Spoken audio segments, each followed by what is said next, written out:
Good morning, everyone. This is Financial Literacy 101. And today, we'll be going back over a stock review on AMC.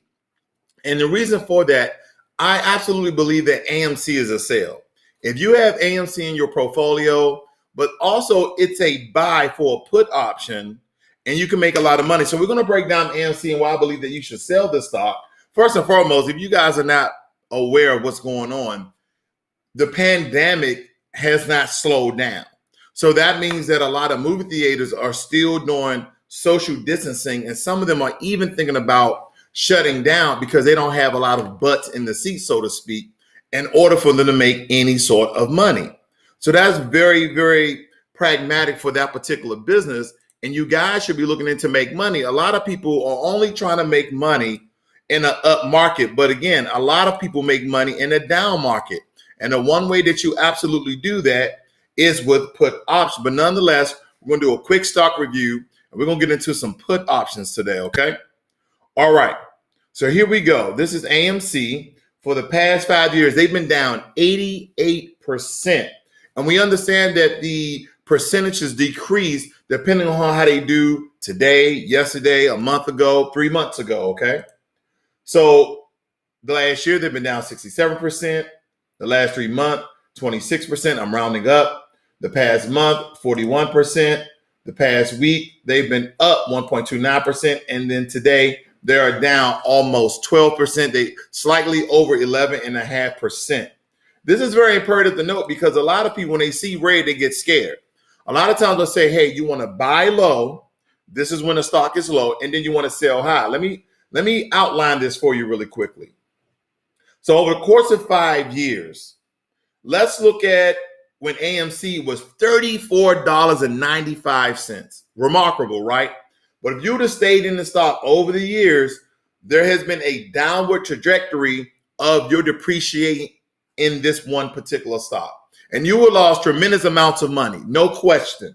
No question. And the only thing I see is a trend of this stock losing money every month.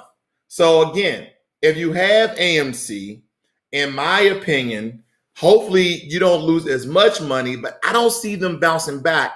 And I also have some relevant news for you guys that I believe that will also give you that little piece of information like, you know what? I'll buy a put option, but I'll sell my stocks. All right. I won't get into what AMC is all about. I come right down here. The United States segment involves in the activity in New York, Los Angeles, Chicago, Atlanta, and Washington, D.C. The international market segment focuses on operations in the United Kingdom, Germany, Spain, Italy, Ireland, Portugal, Sweden, Finland, Estonia, Latvia, Lithuania, Norway, and Denmark. The company was founded on June 6, 2007, and is headquartered in Leawood, Kansas. The listed name for the AMC is AMC Entertainment Holdings, okay? It has roughly 39,000 employees. It was founded back in the 1920s, okay, 1920s. Their collections are 100 most popular stocks, consumer service and retail, entertainment, Kansas, and top movers. Now, when they talk about top movers, I think they're talking about movers going down, okay? I don't think, yeah. So here's some of the top stories that you guys should pay attention to. AMC faces crash crunch, flags going concern doubts, okay? That was 3 hours ago. AMC stocks falls after stock offering disclosed. Let me blow this up just a little bit. There we go. AMC CEO talks movie theater reopening plans, monumental step forward. That was 22 hours ago. Now, here's what the analysts are saying. 0 saying buy, 67% saying hold, but 33% saying sell. Now, I can understand why 67% of them are saying hold. That's because of pertinent news like this. He's talking about reopening theaters. But if you looked at any sort of news within the past 48 hours, there's two things that's on the plate. One thing that's on the plate is that we're up to 220,000 deaths from COVID-19. So cities and states may do a drawback of people going out to public establishments of movies, skating, miniature golf, regular golf. Who knows? Some places where you can't social distance that much. Like in the movie theater, yes, I can seat in social distance, but as I'm walking to go get popcorn and you're coming back from getting popcorn and soda, we're not socially distanced. So they might find a lot of hardships and barriers trying to social distance. So these are some of the things that as an investor, you have to think about. You're like, is this going to be profitable later on? Because quite frankly, we go back up here, AMC is only $3.11. And it's still going down, down, down, down, down. Now, if I seen a little more volatility up, if it going up and down, I say, you know what, you guys can buy in low, and then you can sell when it's high, so you make some profit. But what I'm noticing here, ladies and gentlemen, the track record, the history, consistently goes down, down, down, and down. Like why would you invest in this stock other than to make money off a put option? And we're going to get into that. Let me continue on. All right. Earnings. Look at this. This is not good at all. Now, the question you may have, is it possible for AMC to start to tick up? Is it possible for AMC to turn it all around and start to make you profit if you were to invest in this stock today? Chances are they could. But if you notice, what if most of us are doing watching movies? Where are we watching it at? From our homes, in our movie theaters, in our homes, in our living rooms, in our game rooms. That's where we're watching it because they're streaming this content on Disney, HBO, Showtime, Amazon Prime, Netflix, Hulu, all these other streaming services, YouTube TV, Vudu, all these other paid subscription services. A lot of these movies are being released on those platforms. A lot of people are not going to the movie theaters because of COVID-19. And guess what? COVID-19 rates are still high. So a lot of you are avoiding public places only to maybe to go out and get groceries, maybe go get you a bottle. I don't know. But the point I'm making is this. AMC, in my opinion, is not a good buy unless you buy a put option. So if you already have this stock, going from the latest news that I gave you, I think it was in August, I talked about AMC, that it looked as though that they were going to do some great things in the dealers and contracts of streaming services. I got some news for you guys, and I want you guys to look at it with me, okay? Now, as you can tell right here, I bought AMC. I bought $24 at $115, okay? I bought 24 shares. That cost me $115. It ticked up to $5.60. What did I do? I sold every share and I made a small profit. Okay. I made a very, very small profit. I didn't make that much from 417 to 560. So I made a little bit over $1 in profit. Okay. But I have not been back to AMC ever. I made my money and I ran. Like, take the money and go. That's exactly what I did. Okay. So that was back in August when I gave you guys our stock review.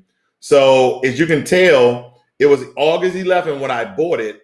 And then when I sold it, it was August 15th, 4 days later. I saw that it ticked up and I sold it. Okay. Because you have to watch news. You have to watch trends. You have to go inside the company and read the company news and any contracts they may have. You have to have a 360 compass when you're investing, or you can lose tons of money if you're not well informed, okay? People also bought Cinemark, American Airlines, Carnival, Dave & Buster's. I can understand Dave & Buster's and Cinemark, but not American Airlines and Carnival. Let me move on. Let's see how they've been doing over the course of these years. Let's look at their performance on this. Let's look at their performance, where they at. Here we go. So we're looking at this column right here, ladies and gentlemen, the performance column. And we either be 5-day, 1 month, 3 month, year to date. As you can tell, they have not been doing well. But one of the key indicators that we should be looking at is the earnings per share. And that is going to let us know, are they operating profit or they're now in debt? Let's check it out. Ladies and gentlemen, let me tell you, this right here is not a good sign. Double digits of EPS is not a good sign at all. And they're giving a fraction of a penny. for their dividends. They shouldn't even be giving away dividends right now. They can't even afford to give away these dividends, even though this is less than a penny. That's less than a penny. They should not even be giving out dividends at all. Look at this earnings per share. A negative $27. I'm rounding up right here. A negative $27. That is ridiculous. I would not invest in the stock unless it's a put option. And we're going to get into that as well. Here's some more pertinent news. Stock falls after stock offering disclosed. AMC Entertainment stock falls 3.4% pre-market after disclosing stock offering. Okay. And this is the 20th, October 20th. This is in. So again, very volatile stock that's going only one direction, and that is down. Here's some other news. AMC Theatres warns of substantial doubt about future as pandemic fallout continues. Meaning that the pandemic rates and ratio of people dying and contracting it is on the rise, okay? The pandemic is still going on, and people are still not going to the movie theater. There are very, very few movie theaters that are open, and there are very few people who are going to them, okay? And I'm just going to read this first paragraph, maybe a little bit more. AMC Theatres is warning investors. Listen to this. AMC Theatres is warning investors about incredibly uncertain future as financial fallout from the pandemic continues, blatantly stating that the substantial doubt exists about our ability to continue as a going concern for a reasonable period of time. They're saying we're hanging on by a thread. We're about to go down. We are about a day or a month out from filing bankruptcy because no one is going to the movies because of the pandemic. It doesn't matter what we have done. We have used software to socially distance people. We have given people discounts. We're giving away free popcorn. People are not coming in here to risk their lives to watch a damn movie. That is basically what's going on. People are like, I'm not going there to risk my life for no movie. I'll wait till it get on DVD, CD, or one of the streaming softwares, as you should, okay? So that's where we are with that. But I'm going to go back, and I think that I'm going to buy, yep, you heard it right. I'm going, after all that great news you heard, I'm going to buy, let me decrease this. I can't see what I'm doing. There it is. I'm going to buy me a put option. This is probably the first time on this platform you've seen me buy one, but there's money to be made. I'm going to buy one right here in this column that is going to hit $3. I believe it is. Now, even though it's ticking up and down, let me go back. Let me do some more analysis really quickly. Let me see if they ever hit $2, because that will deter me. Let me see their lowest. 304 in the past 5 years. Let's see here. 227. Okay, 227. Let's look at another dip. 933. But right here we got 227, 260, 320. Let me look at another dip. Okay, that's when they were doing pretty well. But right here shows me, again, this is when COVID hit. So I can't really take this as a concrete number that will be consistently throughout their stock price, because we all know that April, May timeframe was when COVID was hitting, where people was drawing back from the movies. So this is a big decision for me, because even though the stock price is low, I don't know if it's going to reach that low point right now, as it still is ticking up. I might, man, let's see here. They're at 3.16. They are on the uptick. I can quite lose a bit of money here, but I'm banking on, because of the bad news that just came out around noon or tomorrow, I think they're going to get,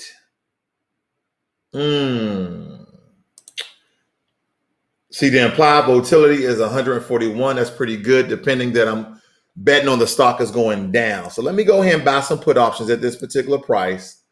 This is stated for October 23rd. Today is Tuesday. This is a very, very risky option because it expires this Friday. Now, if I were to go out here, the price will go up on this option. You see that? It went up to 34 cents versus, I believe it was 16 cents. Let me go back. Okay, it was 23 cents. Okay, up to 34. Now I'm banking on the stock dropping that much, but as we can tell, it's still teetering around $3.17. So let me do this. Let me see how many 11 going to cost me. I don't want that many. I'm not trying to spend on. So my limit right now, because of the low price point with these particular options, is $100. So I think one should be around maybe $12, $13 or $25. I'm totally off. So I'm going to go buy 4. I'm going to buy 4. I'm going to have to wait till Robinhood deposits my money. Okay. So I'm just going to do 100. That's all I'm buying today.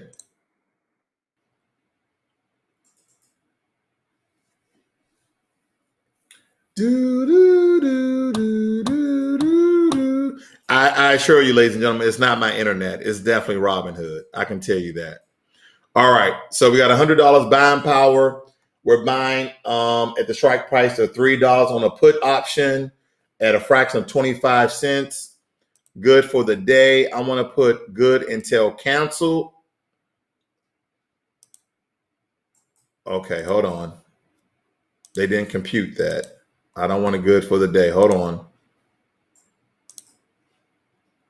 Good until canceled. There we go. There we go. It went down some. Review order. Come on. We're trying to catch it on the down tick. I tell you, Robinhood. Thank you. So I just put in an order for 4 options for AMC on a put option, meaning that I'm banking on this stock going down. Okay. So as you can tell, my portfolio is not doing well today. The market has been very, very volatile to and fro. But what I will tell you is, since I had that $8, and you guys know I hate leaving money inside of there, I want to put this money in Plug Power. Now, I've been making some really good change with Plug Power, let me tell you. So I'm at 90% return on my Plug Power stock. Let me blow that up for you guys. There you go. So here's my investment. I invested $358.74, and my return off that is $326 at 90%. I'm almost 100% return. So with my measly little $8, okay, I'm just going to invest that money into Plug Power. Now, just so you know this, because I'm buying at a higher price point, my percentage is going to drop down to maybe around 85, 84, so to speak. So let's see, because it's not a big price. Buy, let's see where it drops down at. We're done. All right, so 88. Okay, so I say 85, 86, 88, 87. So that's still pretty good. So I invested the rest of that money in my portfolio. Now that we're also on, I also want to point this out to you guys. Good morning, Nolan Baptiste. Glad to see you, sir. I also want to point something out to you guys. Now, lately, I don't know if you guys been watching. I don't know if you guys been watching this whole stimulus debate with Nancy Pelosi and Steve Mnuchin. And I've been looking at the stimulus updates every day, okay, doing my own research to see if I should do a stimulus update. And I know a lot of you guys go out to these different channels and you guys get that information for your stimulus update because you're trying to get information like, okay, when are they going to pay us this money? What I've been trying to do on my channel is to give you relevant stimulus updates where I'm not just saying they said this today and they said this today and they said this today, and every day they say something different. They're moving closer. Boom, they walked away from the table. They're on recess. They come back from recess. They're saying this, they're saying this, they're saying this. Listen, ladies and gentlemen, on this channel, I'm going to try to do my best to do the least amount of stimulus update videos. I know a lot of people have been making great money on YouTube for the stimulus update, and I'm not hating at all. I'm just saying I can't get up every day, read all this information, and there's nothing to tell you. Oh, you know, but I will say this. This is going to be a brief update for you guys, okay? And at any time, if you guys have any questions, comments, or anything, There's a link in the chat room. As you can tell right here, there's a link in the chat room. You can click that and you can join me with video or no video, with just sound. But let's get into this really quickly, okay? Because I believe this is important to know. So this is my little stimulus update, okay? I don't know if I'll come back out today and do a separate video about this, but nonetheless, Pelosi sets deadline for White House on coronavirus relief. House Speaker calls on White House to move within 48 hours towards agreement over disputes. Now, this occurred on October 17th. So what I was told was this came out on Saturday. It's Tuesday. So I'm pretty sure she was talking about business days. So Monday, Tuesday. So at the end of the day, we should know we're getting a stimulus payment, a stimulus package. But let's read some of this, okay? I believe this is important. I'm going the wrong way again. Here we go. I'm going to blow it up so we all can read, because, I mess up my words sometimes. But let's read this. House Speaker Nancy Pelosi called on the White House to show it was serious about reaching a deal on another coronavirus relief package by moving within 48 hours to reach an agreement on the remaining disputes. After speaking for over an hour with Treasury Secretary Steve Mnuchin Saturday night, Ms. Pelosi put a 48-hour deadline on negotiations that have stretched out for months, but didn't say what would happen if the deadline wasn't met. So again, she was talking with Steve Mnuchin, and she put a 48-hour deadline on it. Okay. There remains an array of additional differences as we go provision by provision that must be addressed in a comprehensive manner in the next 48 hours. A spokesman for Nancy Pelosi said this. Now, on Twitter, Saturday, decisions must be made by the White House in order to demonstrate that the administration is serious about reaching a bipartisan agreement that provides for Americans with the greatest needs during the pandemic. Okay. It wasn't immediate, clear Saturday night what would happen if policy disputes remained outstanding and a broad agreement wasn't locked into place within 2 days. Okay, you make this 2-day limit. So what's going to happen? Ms. Pelosi and Mr. Mnuchin did make progress on provisions around a national plan for testing, but are still working on components of it, including a comprehensive strategy for contracting, tracing, and addressing its disproportionate impact on minority communities. So again, they're talking about how the way they're going to test and how this virus has really attacked the poor. Ladies and gentlemen, wait, let me finish this. I'm going to talk about that because it's very simple. I don't know why they got to do, look. They're using all these code words, provisions around a national plan for testing, but are still working on components of it. Comprehensive strategy for contact tracing. For contact tracing, are you serious? I'm going to get on that. I'm going to pick it apart. I am.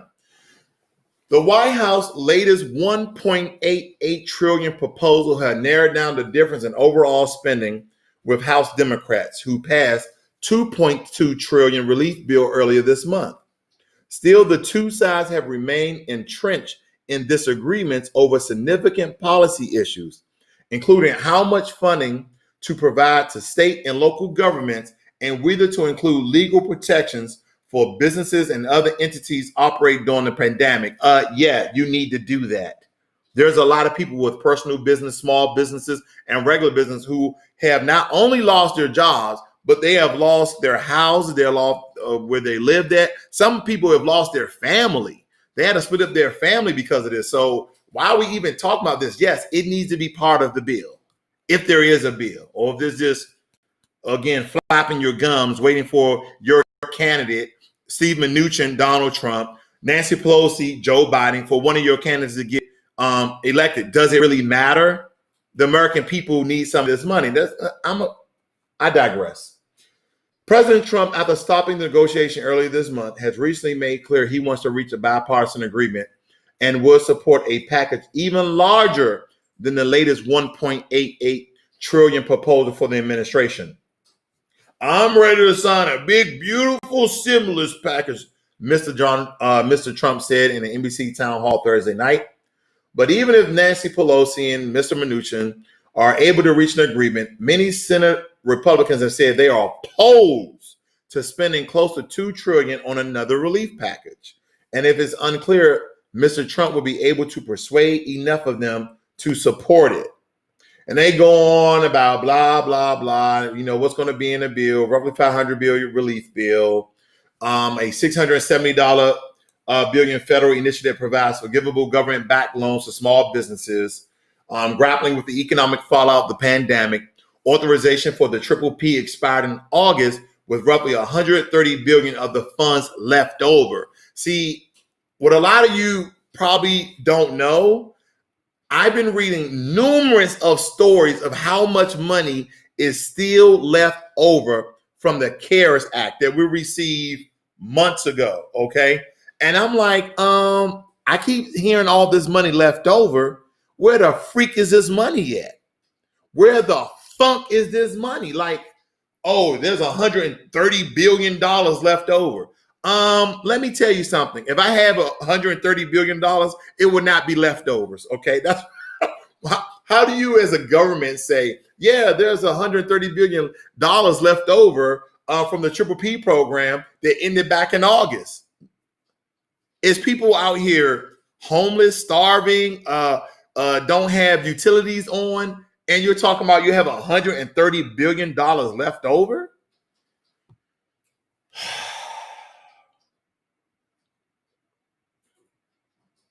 I just thought about something. It hit me hard too. What if they say, hey, if you make less than $50,000 a year, we're going to give you guys stimulus package and we're going to work on everybody else. Now, everybody is not going to like it. But ladies and gentlemen, if you make less than $50,000 a year, you're unemployed, you're underemployed, you've been furloughed, you deserve a stimulus payment. You deserve a stimulus payment. There's a lot of people still working. They don't really deserve, okay, don't beat me up. They don't really deserve or even need a stimulus payment. They want one. They want one. Let's just be truthful. If you're still working, if you're still bringing in the money, then you don't necessarily need one. You want one. But there's actual Americans out there hurting, destitute, okay, starving, who actually need the money. So they can take it a step further and say, hey, if you make less than $60,000 and if you're unemployed, furloughed, been cut off, pink slip, you're going to get a stimulus payment. You get what I'm saying? So that's just kind of my take on it, because I'm talking about $130 billion left over and you can't find nowhere to put the money. That's got funds left over. That is freaking ridiculous. All this money that they throw around the federal government, and you just got billions of dollars left over. So Mitch McConnell says he will bring to the Senate floor this coming week roughly $500 billion relief bill, okay, including funding for schools, federal unemployment insurance, and funds for vaccine distribution, among other measures. So let's go back to here. Let me tell you why this is important right here, ladies and gentlemen. When you tell me that you want to do a comprehensive strategy for contact tracing, first of all, it's going to cost the government money. Second of all, it's bull crap. It's bull crap. You don't need to do a comprehensive strategy for contact tracing that impact disproportionate on minority communities. And mostly they're talking about black and brown when they talk about minorities, okay? Now, in different segments of language, when they're talking about this, they're talking about black and brown. When they use minorities, when it comes to giving us something, they're talking about brown, Asian, white women, Indian, and then we get the crumbs as black people. But nonetheless, I digress on that piece. But for this particular portion, they're talking about how disproportionately COVID-19 has affected black and brown people, okay? But here's the ticker. They're talking about doing a comprehensive strategy for contact tracing. I can tell you right now, ladies and gentlemen, what that's all about. Now, I lived in the hood majority of my life. I lived in an apartment majority of my life. There you have it. That's your answer. Majority of black and brown people live on top of each other. We live in high rises, we live in projects, and we live in the hood. That is why COVID-19 has affected majority of black and brown people. That is why. That is why. We make jokes about Mexicans live 5, 6, 7, 8 in a home. They pile up in a car. Well, just as well as the black community, we live in these apartment buildings where we live beside each other, on top of each other, under each other. And guess what? We come in close proximity of each other every day, which does what? Increases your chances of contracting COVID-19. Well, there you have it, Steve Mnuchin and Nancy Pelosi. I have done your comprehensive strategy for contact tracing in 30 seconds or less. So why do you got to go and spend the money and put this about part of a plan that you want to give to Americans? This is what I'm talking about, ladies and gentlemen. When we talk about these stimulus payments and these relief packages and unemployment benefits and these PPP programs, at the end of the day, there's over $500 billion left over from the CARES Act. Left over from the CARES Act. They're playing tennis with your vote. They're playing tennis with your vote. They have been prolonging the second relief package as a political bargaining chip to see who can broker a deal in order for you to vote for that particular candidate. The Democrats would like to say, oh, we the ones who produced the second relief package that help majority of Americans, so you should vote Democrat. And they're going to say it in very coded language, of course. They're not going to say it as straightforward as I am doing. And then the Republicans going to say, well, we worked on a bipartisan bill that the Donald Trump administration put into order, and we passed. We're the Republican Party who passed the bill, so you should vote Republican.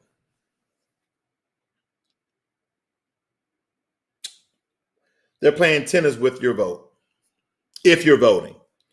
Now, if anybody's been on this channel more than a day, you know I'm not voting until they produce tangibles to the black community. That's it. That's all I have for them. And a good start is not 85% Trump administration of the contract with Black America that Ice Cube did up. We need 110%. We need 100% of his bill and then 10% of what I said. Because here's the thing. And I want to keep pointing this out over and over again. I want to say it almost every time I come online so we understand. I love the contract with Black America. I support Q 100%, and I thank that brother for doing so. But there was one thing missing in my very humble opinion. I call it $14 trillion of the accumulated wealth that our ancestors put in the work for on their backs and also with their lives. So roughly there's 40 million foundational Black Americans in this country.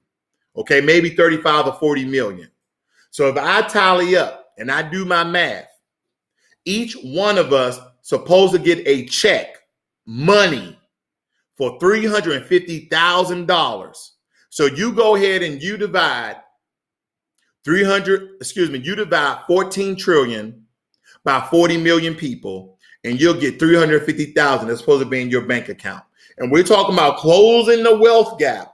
Let me tell you how fast that wealth gap will be closed. That's how fast it will be closed. That's how fast. That's how fast the wealth gap will be closed if they give all of us. Then some of you who are very prominent Negroes, like, well, I can do something with the $350,000. I'll open up a business or so. But if you give Pookie and Ray and little John from around the hood, the only thing we're going to do is buy an Oldsmobile or a Capri and put 25 rims on it and cut the rim wells off so they can turn while they're making their cars all look fancy with Cheerios and all sorts of cartoon characters on them. Does it freaking matter what they do with the money. See, we always worry about if we get reparations, what another part of our community is going to do with the money. That's not the point. It's about work being already rendered and not getting paid for that work. But some people say, well, I can understand these groups of people getting reparations, but today foundational Black Americans haven't went through anything. That's a lie. I won't even get into what we've been through and what we're going through. But nonetheless, we either be the Democrats or the Republicans when it comes to money. Picture this. Picture this. I had this discussion with my lady today. You go into the shopping mall, you're inside the grocery store, you got 5-6 bags of groceries. Okay.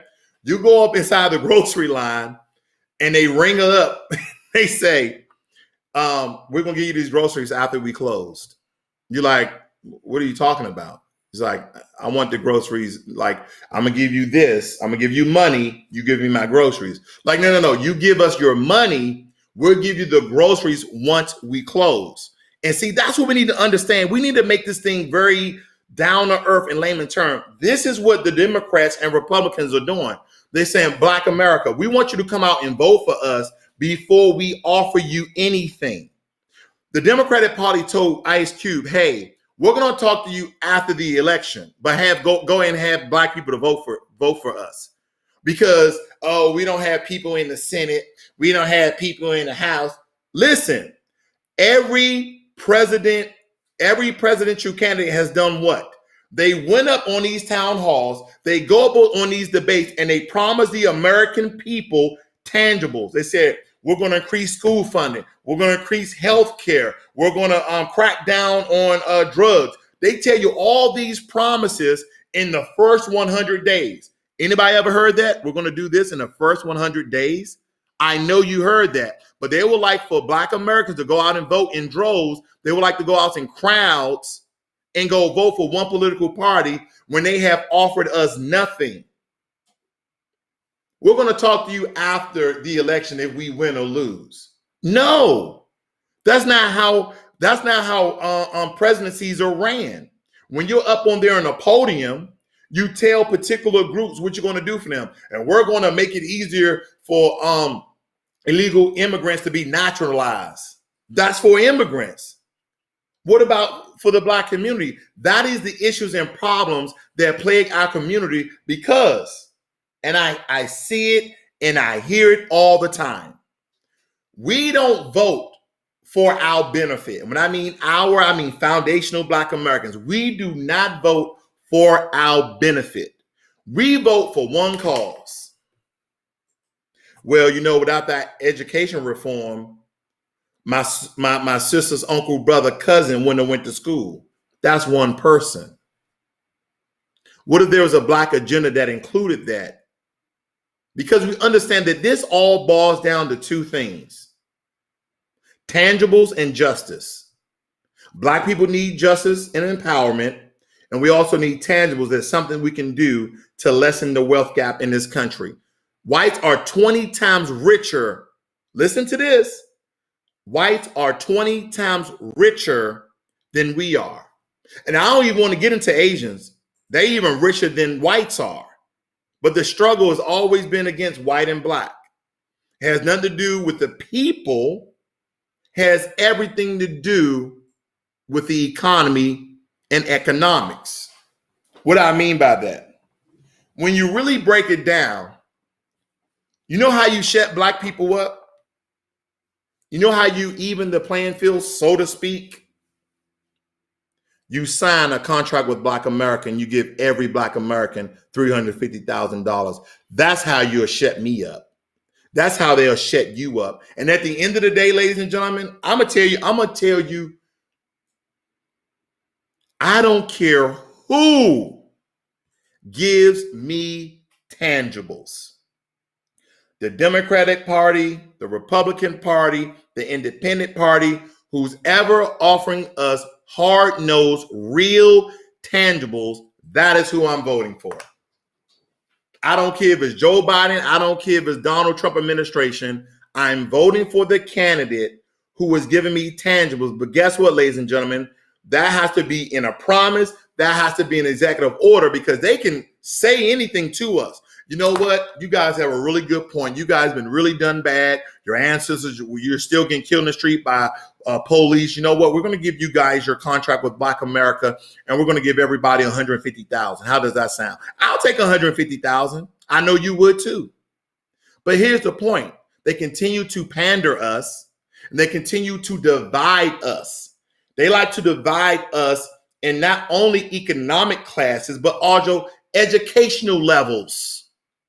They put some smart Negroes on TV like CNN and MSNBC and NBC and ABC, and they pander us, okay? They put people in places that look like us to pander us like, well, he voting for Joe Biden.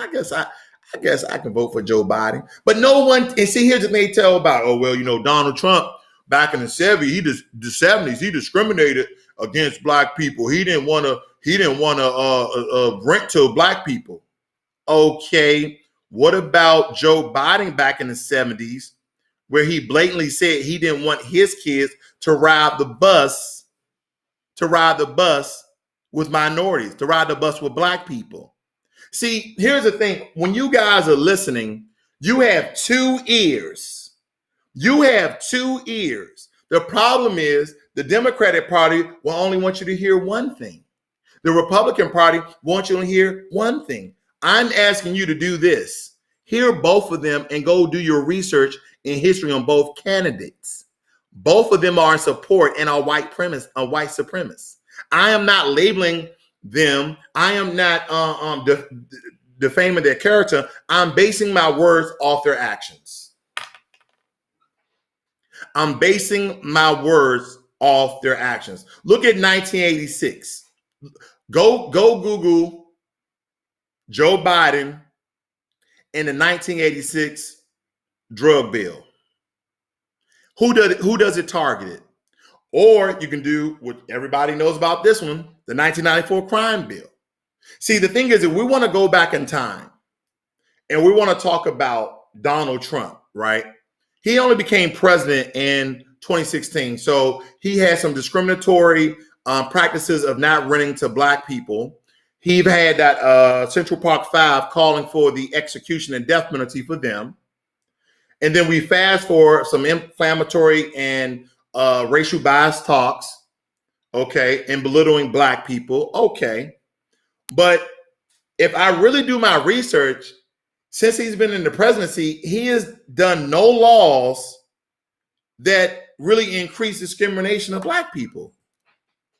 But he's still in support of white supremacy. Don't get me wrong. Okay. I'm not defending nobody. I'm just stating the facts. But Sloppy Joe, he's been in office 47 years, done nothing for Black people. He was in bed with white supremacists back in the 70s that we all know if you've seen those videos. Didn't want his kids to ride the bus with us. That was a form of discrimination and what he supports. Then he co-authored two large laws that mainly affect Black people. Then there's some Black people like, well, it doesn't distinctly say Black people. Come on, ladies and gentlemen. They're not going to distinctively say Black people. They're going to say urban communities. Oh, in the urban community, there's a drug problem. Black community. They never call white suburban urban communities. It's like someone took your brain. It's like, and I'm talking to some of the most intelligent people that are not, well, he didn't blatantly say Black people. I don't know what to do no more. We have to have some sort of intelligence, please. I just say at the end of the day, read a damn book if you don't understand the language that these guys are speaking.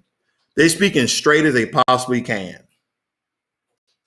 Then, if we speed up the modern day times, and we're talking about all the deaths that occurred of Black men and Black women this year during the Trump administration, we have to look back to the Obama-Biden administration. Sandra Bland, that was during the Obama administration. They did nothing there. They did nothing to rectify that situation. So when people say, well, there's all these black people down under Donald Trump, there was a lot of black people that died under Joe Biden and Obama. Sandra Bland, Trayvon Martin. I mean, just to name a couple. Do your research and compare and see that we are in a conundrum and there's no difference between either candidate. But they will pander you and fearmonger you for your vote each and every day and have these puppets, these black puppets on TV to sway you one way or another. But let me tell you about these black puppets on TV, okay? These buck dancing Negroes on TV. They do this for political positioning in order to get a freaking job. That is why they're doing it. This is Financial Literacy 101. Learn money and you bet not wait on no goddamn stimulus check. I'm out.